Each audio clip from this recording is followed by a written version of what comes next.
saya Huges Bazura dari kelas 10 MIA 1. Pada kesempatan kali ini saya akan mempresentasikan pelajaran ekonomi yang berjudul Uang, Bank, dan Kebijakan Moneter.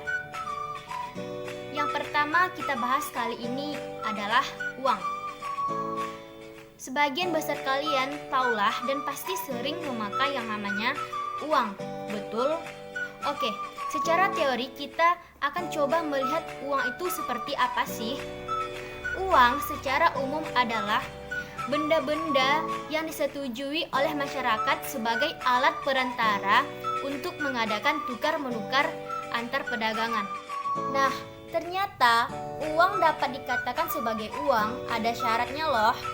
Apa syaratnya? Yang pertama yaitu nilai tidak mengalami perubahan dari waktu ke waktu. Yang kedua, mudah dibawa-bawa. Yang ketiga, mudah disimpan tanpa mengurangi nilainya. Yang keempat, tahan lama. Yang kelima, jumlahnya terbatas. Dan yang terakhir, bendanya mempunyai mutu yang sama. Kemudian kita akan membahas tentang permintaan uang. Apa yang dimaksud dengan permintaan uang? Permintaan uang tentunya sejumlah uang yang dimiliki oleh masyarakat pada kondisi atau keadaan tertentu. Berbicara mengenai permintaan uang, kita akan berkenal dengan beberapa teori dengan uang itu sendiri. Yang pertama ada teori David Ricardo. Teori ini mengatakan bahwa uang itu berbanding lurus dengan harganya, sehingga dapat dikatakan M sama dengan K dikali P, di mana M adalah uangnya, K adalah konstanta, dan P adalah harganya. Teori ini mengatakan jika jumlah uang berada ditingkatkan akan menyebabkan kenaikan harga, sehingga jumlah uang itu berbanding lurus dengan harganya. Jadi, kalau uang makin banyak, maka nilai real uang akan semakin turun, sehingga nanti akan ada penyesuaian tingkat suku bunga. Nah, itu teori dari David Ricardo. Lain dengan teori Irving Fisher yang dikenal dengan teori kuantitas uang. Nah, beliau mengatakan atau melengkapi teori dari David Ricardo bahwa persamaan uang itu dinyatakan dalam M dikali V sama dengan P dikali T, di mana M adalah jumlah uangnya, V adalah kecepatan peredaran uang, dan P harga, kemudian T adalah jumlah barang. Nah, di sini dikatakan bahwa dengan asumsi kecepatan dan jumlah barang tetap, maka jumlah uang meningkat akan bisa meningkatkan harganya. Hingga yang membedakan antara teori David Ricardo adalah di sini Irving Fisher memasukkan unsur kecepatan peredaran uang. Melengkapi teori dari David Ricardo, kemudian teori yang ketiga adalah teori Alfred Marshall.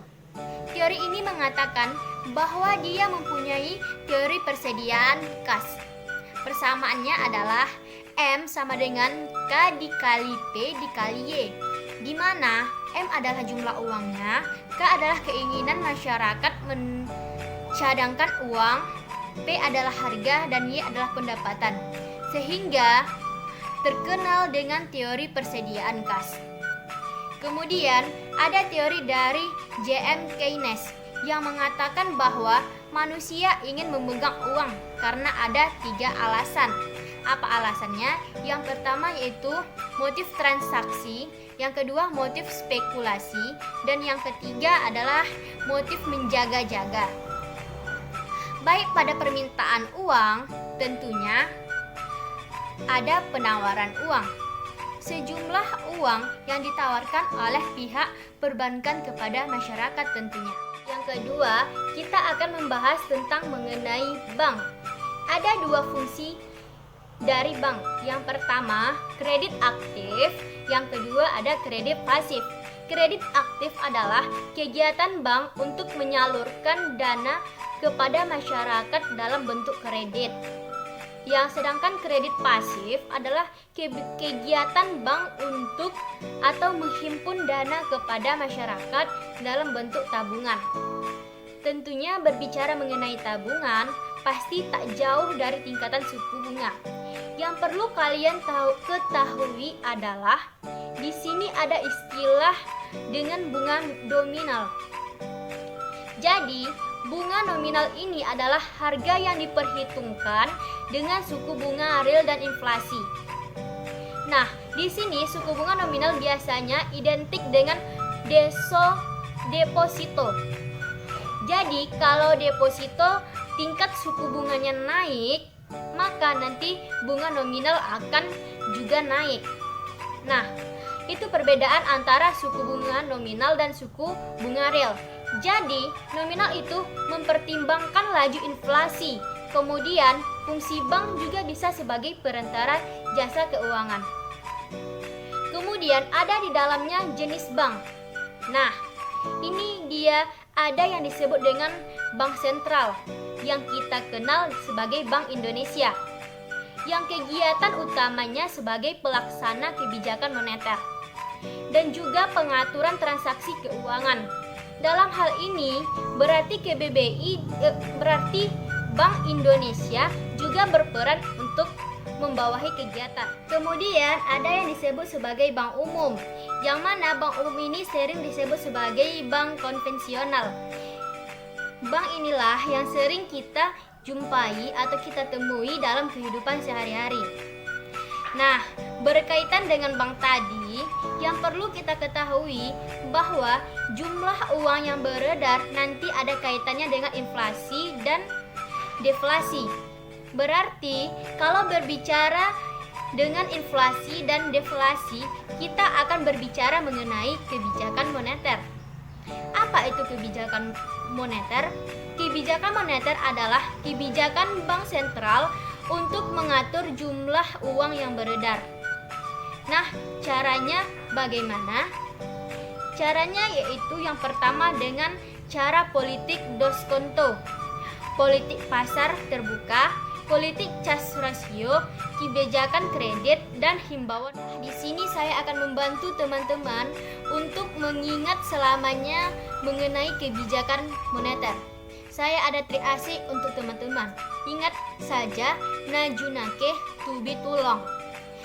Bagaimana maksud dari najunake tubi tulong?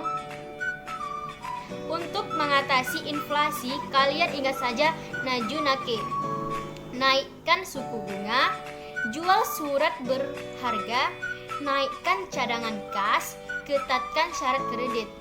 Sedangkan untuk mengatasi deflasi, kalian ingat saja tubi tulong. Turunkan suku bunga, beli surat berharga, turunkan cadangan kas, dan longgarkan syarat kredit. Cukup sekian yang dapat saya presentasikan. Satu pesan saya, ingat saja najunake tubi tulong. Cukup sekian presentasi saya. Assalamualaikum warahmatullahi wabarakatuh.